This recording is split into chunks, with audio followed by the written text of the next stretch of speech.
My name's James, I'm a Leeds United fan. Just going to talk about the game on Friday night, basically. So I'll start with West Ham. Watched the game last Friday night against Man United. I thought for the first hour they actually controlled the game without threatening more goals. Obviously, Man U's equaliser did change the game, and obviously they went on to get the 3 points. Obviously, I thought the first goal, the ball was out of play, but unfortunately VAR's camera angles couldn't pick that up. I think I'm safe to say, from myself and many Leeds fans, it killed us as much to see you guys get beat by them as it did you. What I saw from West Ham was probably everything that I expect from a established Premier League side and a David Moyes side that was very organised, very physical. And obviously, I think that physical side of the game, will probably cause us the most problems on Friday night. I didn't see much from West Ham in terms of real creativity, which I thought would worry me. But obviously, a team that are very hard to break down, which we'll have to be patient about. Then obviously moving on to our game on Saturday against Chelsea, I thought for the first half, I thought we not necessarily matched them, but we were certainly in the game. Early goal, always felt like Chelsea were going to score. They looked quite threatening. They had a few chances early on. Obviously, unfortunately, the second half, their quality really shone through. They spent £250 million in the summer, and one of their players, is worth more than our squad. It's not making excuses. That they're a far better side than we are, and they beat us on the night. One thing that I wasn't impressed with us was that we didn't seem to carry the press out very well. Now that's probably the best part of our game. It's the biggest part of our game is how much we run, how high we press, how much of the pitch we cover. I was actually disappointed to see that Chelsea had ran 6 kilometres more than us on Saturday.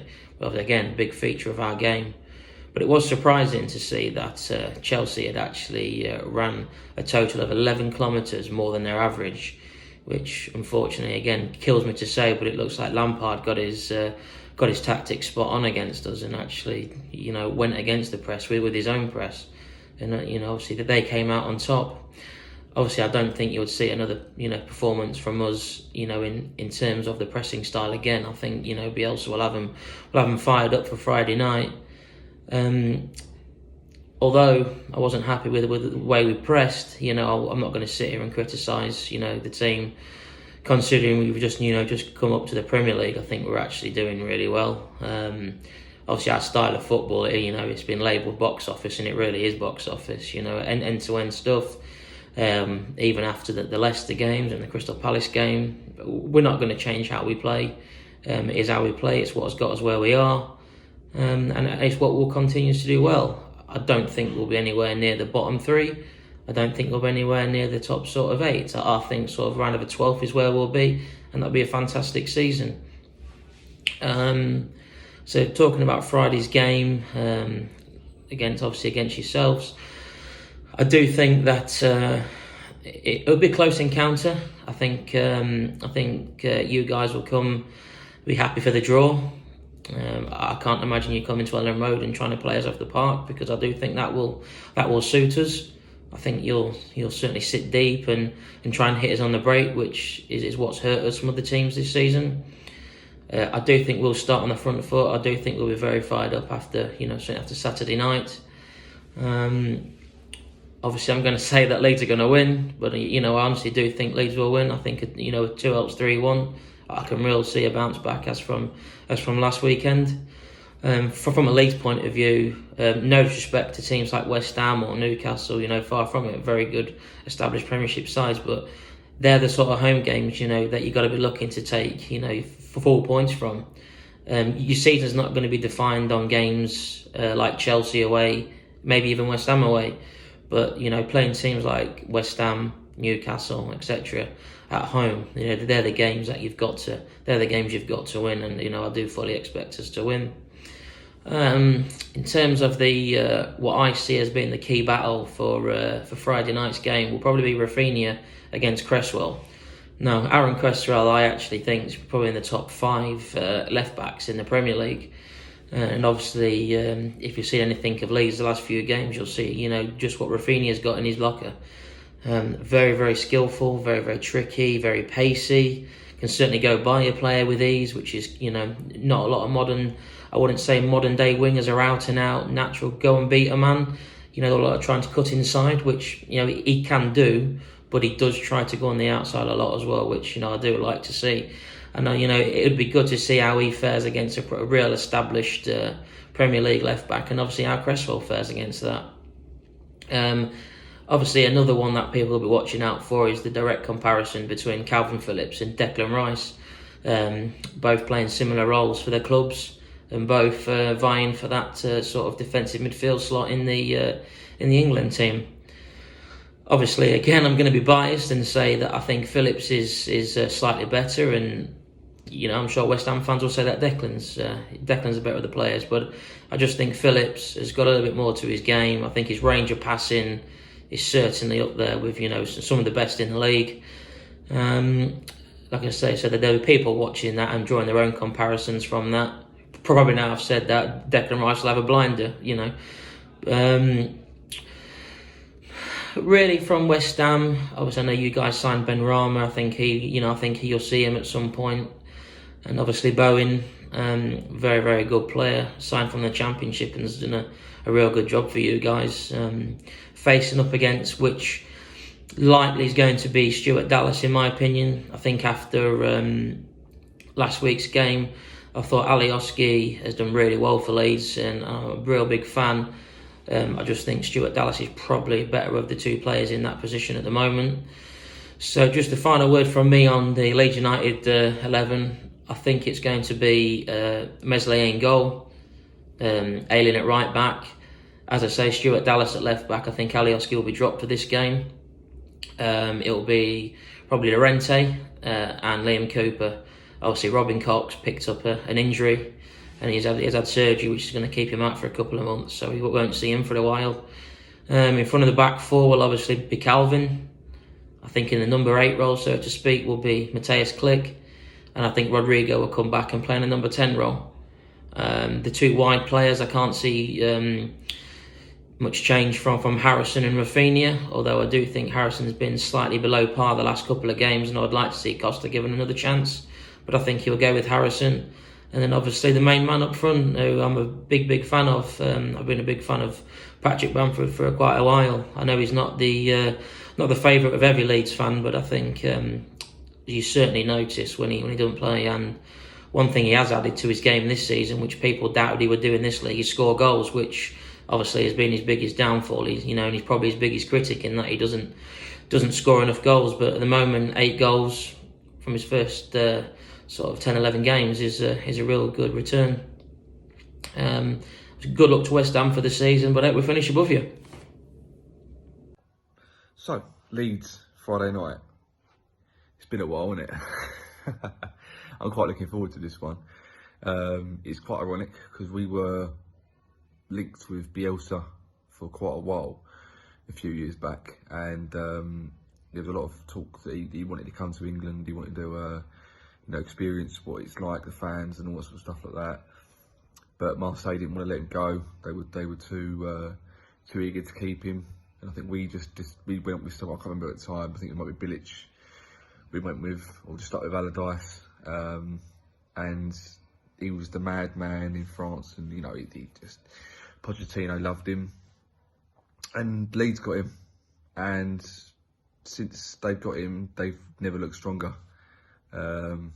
They've got promoted after a failed attempt at first, but they still got up in the end.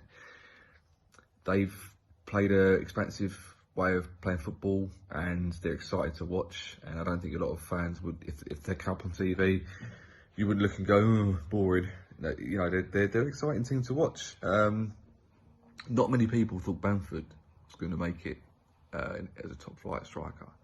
Especially at Chelsea, people thought it would be loaned out, it would be a Championship striker, and that's his level. But clearly, he's found a way to play up top. So maybe it shows that he's getting the best out of players that he didn't think he would do. There's cases that he could have maybe made players better than they are, and in a way, maybe Moyes is doing that at West Ham as well. I'm not sure who that is exactly because they all seem to be playing well as a team, not just individually getting the better out of them. But Antonio seems to be becoming what Anatovic was when Moyes first came in, so that's always a plus if you can do that to a player. But anyway, I'm looking forward to it. I think most fans are, and I think what we've had is a reality check against Man United where we could have scored 5 goals.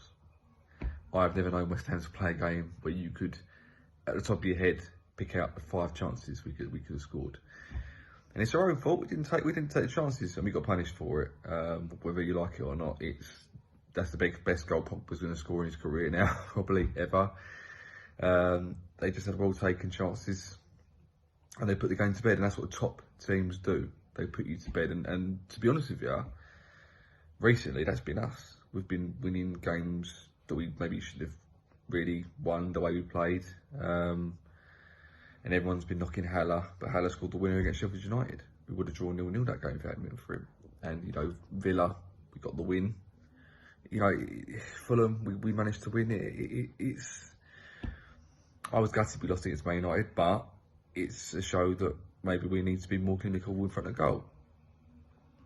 And for that example, I would probably make a change in the starting lineup, and I would take out Fornals, and I would bring in Benrahma, because to be honest with you, I'm getting a bit annoyed at Fornals.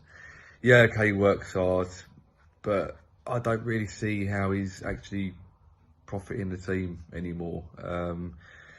For me, and this is going to sound quite harsh, his last major contribution was against Leicester, away, with the goal and the assist.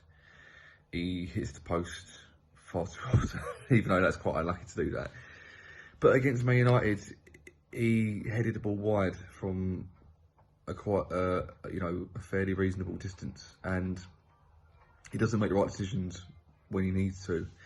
He runs around a lot, he pushes himself about, but when you see Benrahma on the ball, he makes things happen, and the opposition is scared of him.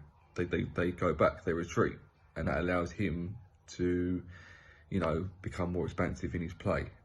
He's already got 2 assists from the subs bench. He looks like he wants it as well. He's not scared to do what he wants to do, which is what we need. Which I think Fornals is a little bit. I think Fornals he tends to worry about what he's going to do. He sort of second guesses himself a little bit, and that is what is letting him down. And I think maybe he needs to be dropped and used as an impact player like Benrahma has been and Lanzini has been. It's a little bit unfair, I think, on players like Bowen and Masuaku, because they're playing all right. They're playing well. There's nothing wrong with how they're playing, but this is the problem with we haven't got that much squad depth, but the players we've got are good. So you need to be at a top level to stay on that pitch. And obviously Haller probably gets away with it because he's got no real striker to replace him. I think Haller is playing okay. He's not playing badly, but he's playing okay, and we need him to do a bit better than that. But he will get there with a bit of support. He was very unlucky against Man United, but again, he should have scored. As soon as he took it around the keeper, he should have scored. He was unlucky to slip, but he should have scored before that anyway. So I'm not going to give him that benefit of the doubt, unfortunately for him. But I'm quite interested in this game because I think the formation we're playing at the moment is perfect as an away formation. It's perfect to sit back and not let the opposition attack us. At home, it's a bit more difficult because you're expected to pressurise a bit more, especially against clubs who aren't in the top 6. So we're now going to go to a formation. We'll stick to the formation we've got, hopefully. 5 at the back, which is working for us, and it will be interesting to see how we try and go about it. I can see Leeds pressurising, you know, full frontal attacks, free-flowing football, and see how we combat that. We've just been brought down to earth after winning 3 games in a row, and many might say it was coming and we've been getting away with it lately, but results-wise, we've only lost 1 game in the last 4, probably more than that. So, for me, it's going to be interesting how we combat that, and if we come back with ourselves, if we start working on the counter a bit better. And I'm slagging off Fornals and I'm criticising him, and I'm saying that he needs to be dropped and whatever. If he has a great game, I'm all for it. Fair play to you, lad. Let's get the best out of you. But it's going to be interesting the way we go about it. I can't see him changing. I can't see Moyes changing the formation that much, the personnel that much. But I would like to see Fornals get dropped for Benrahma. That would be my only change. Which is somewhat fun at the harsh. Some might agree with me. I don't know, but that's what I think. And hopefully, we won't get any more injuries, which we haven't. I think I was a bit surprised by Cafal getting taken off, or Soufal, sorry, getting taken off for Ben Johnson at the end there. I don't know why. I think it was like already 3-1 down, and they said a bit of an injury or whatever, or he was knackered. He did look a bit knackered. But yeah, so it'd be very interesting. I'm looking forward to it, and hopefully we stop Bamford scoring. And apparently Koch, the defender Koch, is out as well, so there'll be a bit more lighter in defence, which is always good. Maybe a bit less work for Haller to do. But I'm going to go for a 3-2 West Ham win, because I can't see us not conceding. But, you know, I can see us maybe scoring a few goals. So I want us to win, and it'll be a high-scoring game. So 3-2, company-wise. For West Ham fans everywhere, this is the ultimate football app for you. Never miss a thing with the latest West Ham news, gossip and social stories as they break. Download the free COY Irons app now from the App Store and Google Play.